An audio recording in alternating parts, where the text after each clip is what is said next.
Hi guys, welcome back. It is 2013 and we are back in action. I wish you a happy new year. I'm Razastrophy and today we're here to explore Knytt Underground. What Knytt Underground actually is, it is a puzzling platformer made by Nifflas Games.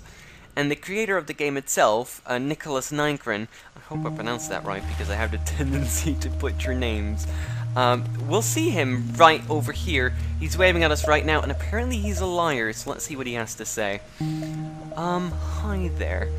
Welcome to Knytt Underground. In this game, you play as a girl who has lost all her memories. But it seems our main character disagrees. You've no idea who you are or how you ended up here.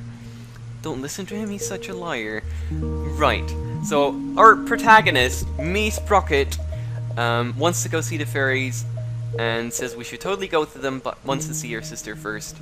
As we are introduced to the main mechanics to the story. What you saw disappear right over here is a portal, is a gate. We'll find many of those blocking our way. And it's one of the many mechanics we're introduced to in the game. Just like many rather deadly things. And magical orbs, which, really interestingly, grant you a magical skill for a very limited time. This is my sister, or the in-game sister at least.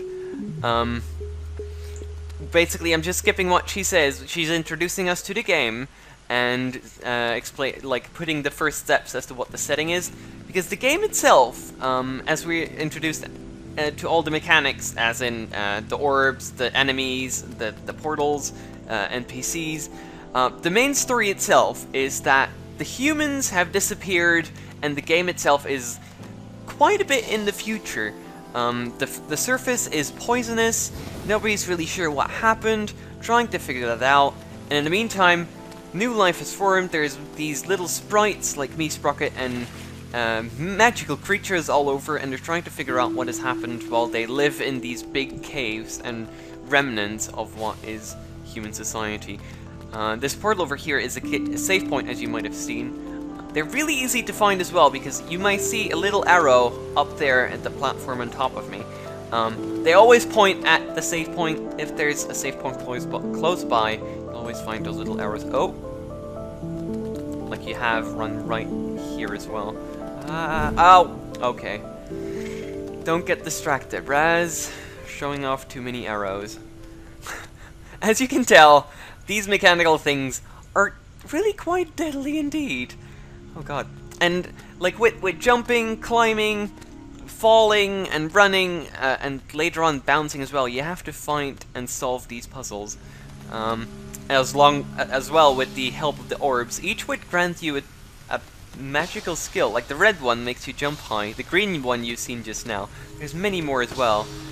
And with the help of these orbs, you try to solve the puzzles and try to get as far as you can get.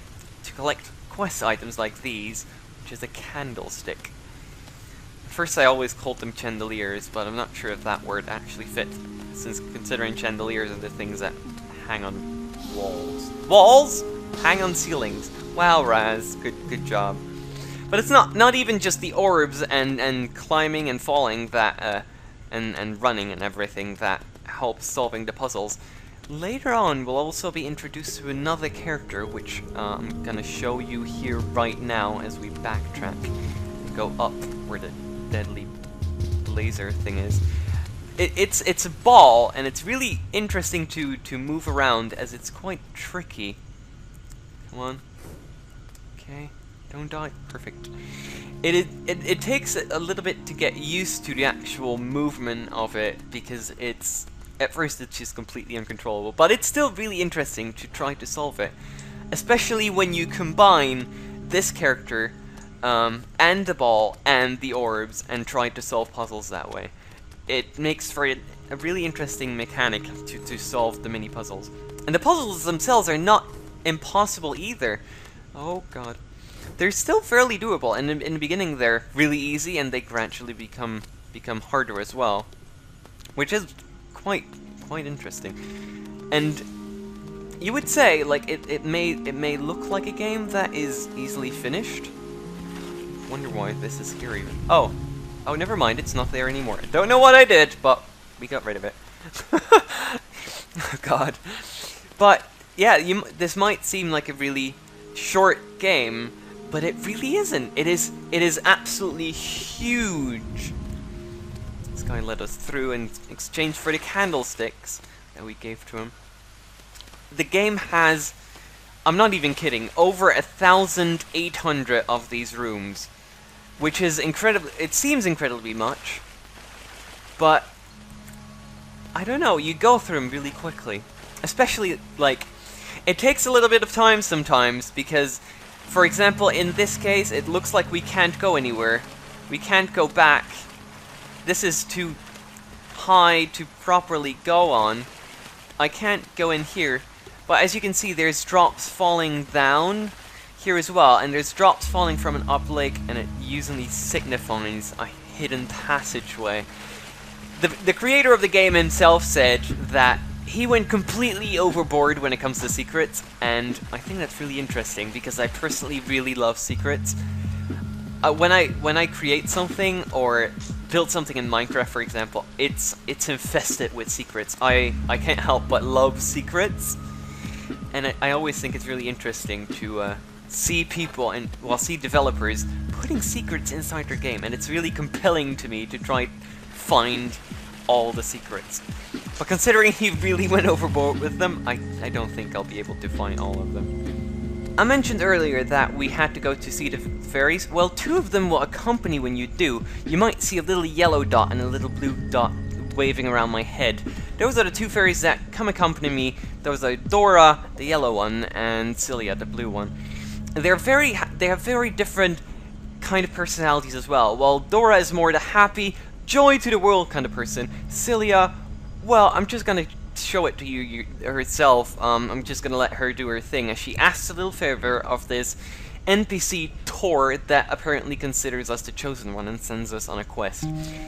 What she asks him to do is, see that wall over there? We need you to bang your head against it repeatedly until you die. Would you do that for us? So, yeah, there isn't much more that I can do that describes her personality, and considering that these accompany me, because she's mute, and here's Dora, to each NPC that you talk to, you have to choose which one of the fairies you're gonna send out. So, take a wild guess which of the 2 fairies I mostly send out. I'm way too amused at that, and I think like the difference in between those 2 fairies is a very nice detail to have added to the game as well. Let's see what is down here. It is just, like, I have to admit, when I saw screenshots of this game and I tested out the demo, I was just pretty much instantly sold. I just, okay, let's not do that yet. I saw the screenshots, I saw the game, saw the magical orbs, the green thing making me fly all throughout the air.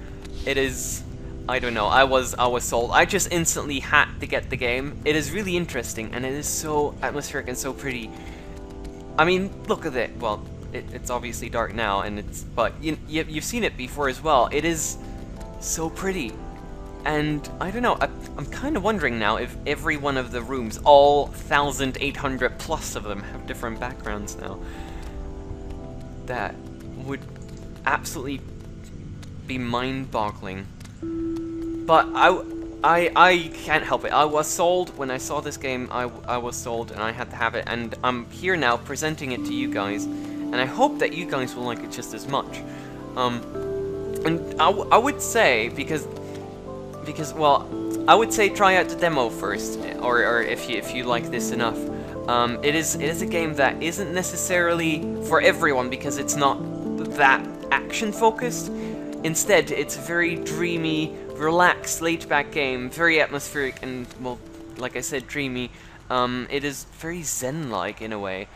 You don't go all hyped up and play this game. You just sit back, relax, and enjoy the game, enjoy the graphics, the music, the gameplay, solve the puzzles, and just, yeah, that is the kind of game that this is. But to me, it's absolutely worth it, and it's currently on Steam Greenlight as well. It's not on Steam yet, but we can get it on Steam, and honestly, this game needs to be on Steam. I mean, look at how pretty it is! Little houses for little towns and for little sprites. It's brilliant, and you can go inside of... Oh my god, okay, well, that was deeper than I thought. Let's not go there. But I would say, just, I'll put everything in the description. All the links are there, all the information about the game is there, a link to the Greenlight, a link is there, so go vote and go put it on Steam. It just needs to be there. One of these games, it needs to be on there. And then, I pretty much want to end with 2 more shoutouts. First of all, to the creator of the game, because he had his birthday yesterday, so happy birthday. We just want to quickly say that. And the second shoutout, I want to go to Major Venom, who won the free copy of Nox in the last 17-hour lasting stream that I did last week. Thank you everyone for being there, and... Oh, I missed it. And thank you for... Congrats to Major Venom for winning that. So yeah, that is pretty much all. As always, guys, if you have suggestions for me to check out games, or games that you think I should take a look at or explore, you're always free to leave a comment or let me know. I'm always up for these things, and I will definitely take a look at it. So yeah, this was Knytt Underground. I hope you... Oh god. I hope you enjoyed the game, and I hope to see you again next time here on YouTube. See you later, guys. Enjoy the rest of your day. Ciao. Jargon? Jargon? I think it's jargon. It doesn't matter.